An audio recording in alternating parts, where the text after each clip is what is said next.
नहीं नहीं, मैं राजा बनूंगा ना वर्ल्ड का। जी, वर्ल्ड का राजा बनना चाहते हैं आप? यही जो है। उसके बाद नहीं नहीं, आपने वो कुछ, बनूंगा मैं, वो पहले से मेरे को मिला हुआ है। कहाँ से मिला है? कहाँ से मिलता है मतलब? मतलब ये किसी सत्ता ने का आपको ज्ञान। बोला है, किसी ने ऐसी भविष्यवाणी की है? ये बात कहाँ से आपको पता लगी कि आप दुनिया के राजा बनेंगे? नहीं बोला ना।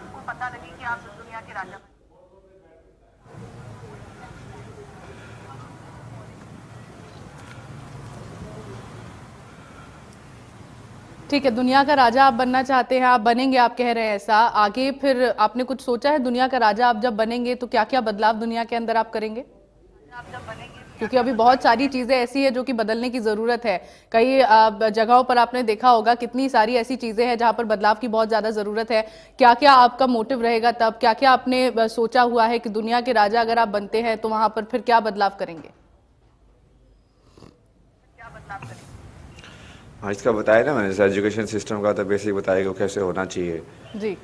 जो बेस्ट वे ऑफ एजुकेशन हो सकता है किसी चाइल्ड के डेवलपमेंट में, जी। उसका कंटेंट के हिसाब से भी लाइक डीप के अंदर ही जा सकते हैं हम, कि एक्चुअली में से एक सब्जेक्ट भी कैसे पढ़ाया जाएगा, वो सब कैसे होगा। जी। दूसरा, जैसे हर एक गांव के हिसाब से, टेरेन के हिसाब से, कि ये गांव किस फॉर्म में डेवलप हो सकता है, यहाँ के रिसोर्सेज का best way of like arrangement कैसे होगा, जी।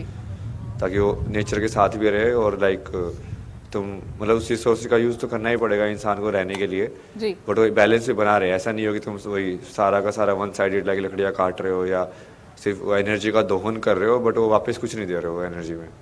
जी। तो बहुत सारी चीज़ें ऐसे लाइक गवर्नेंस सिस्टम भी, लाइक क्या डेमोक्रेसी सही सिस्टम है, अभी तो एक कोई नया सिस्टम ही है ना ये। बहुत सारे गवर्नेंस के सिस्टम हो सकते हैं पॉसिबल, आप। कॉन्स्टिट्यूशन से लेके वही कैसे जी। होना चाहिए, लॉ कैसा होना चाहिए। अभी आप खुद भी देखते होंगे कि क्योंकि कोटा को एजुकेशन हब कहा जाता है, बहुत सारे कोचिंग सेंटर्स वहां पर खुले हुए हैं, ज्यादातर सुसाइड के मामले बच्चों के वहां से सामने आते हैं। क्यों होते हैं वो, क्या आप सोचते हैं उसको लेकर?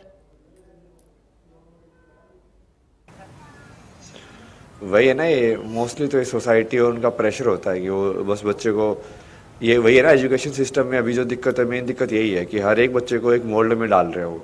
जी। तो अभी जैसे जिसकी जो खूबी है उसको बाहर नहीं निकलने देना चाहते, क्योंकि हो सकता है कि समाज के अंदर वो चीज़ तुम्हारे को लक्ष्मी या वैल्यू लेके ना आए, जी। क्या बट आपने। वो जो इसलिए हो रहा है जी। क्योंकि हमारी जो सेंसिटिविटी है वो बिल्कुल लॉस्ट हो चुकी है। जी। आपने जब आईआईटी बॉम्बे में पढ़ाई आप कर रहे थे जिस वक्त, क्या उस वक्त आपने भी ऐसा कुछ महसूस किया था, और क्या यही वजह रही थी जिसकी वजह से आप स्पिरिचुअलिटी की दुनिया में जाने के लिए आगे बढ़े? नहीं नहीं, इसके ऊपर तो मैंने वैसे भी अध्ययन कर रखा है ना। जी। वैसे मैं कोचिंग में स्टूडेंट भी था, फिर मैंने एक साल एज ए टीचर भी पढ़ाया था फिजिक्स। जी। फिर उसके बाद फिर मैंने प्रोजेक्ट भी किया इसके ऊपर, मेरी जो मास्टर्स थी। जी। तो वो मैंने बहुत उस कहानी को तो बहुत एंगल से देखा है कि एजुकेशन क्या होनी चाहिए, और लाइक चाइल्ड डेवलपमेंट, पेरेंटिंग के ऊपर लाइक जी। कैसे वो राइट वे है। जी। मैंने सुना है कि आपका